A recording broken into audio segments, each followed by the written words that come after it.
So I'm Eva Sanchez, and we talked about release planning. That was an interest of me. I'm going through that with the organization that I work at, and I wanted to know more about it and exchange ideas. So we started by saying release planning is nothing but artificial dates, and we shouldn't do it. It's wishful thinking. And when we came around it and said, like, well, you just put these dates into your plan, and you just release against these dates, and the variable there is the scope.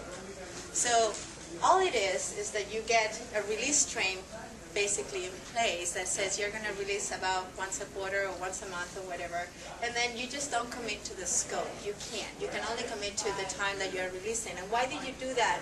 Because you really need to do cross-team organization. You might, in a large enterprise, you might have to release with other teams, with other groups. So you want to do that from time to time and force a full regression to be able to go out together. We also talked about some small organizations release planning is really maybe not even existent. You release at the end of every iteration, and that's your release planning. Your iteration might be 4 weeks long. Well, at the end of that iteration, you are releasing. That's what it is. That's what you're committed. So there's not a formal document around it. Why do you release? Most of the time in large organizations, you have to have this release planning as a way to communicate to stakeholders, especially external stakeholders. So you put ideas of your roadmap up front and you say, this is what we are committing. This is our release planning, but this is at a level of epics or ideas, themes. This is all you're committing to.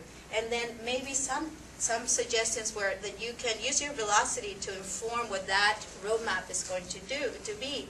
And based on your past, you can say, okay, this is my worst case scenario. These are the themes that I know will be able to do according to my velocity. This is the middle tier. This is we don't know. We think that we probably will get there.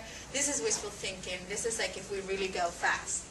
And we also made I think this was a good observation that what we didn't like about release planning was the word plan in it, and that we felt that was waterfallish. And I think I agree with that actually.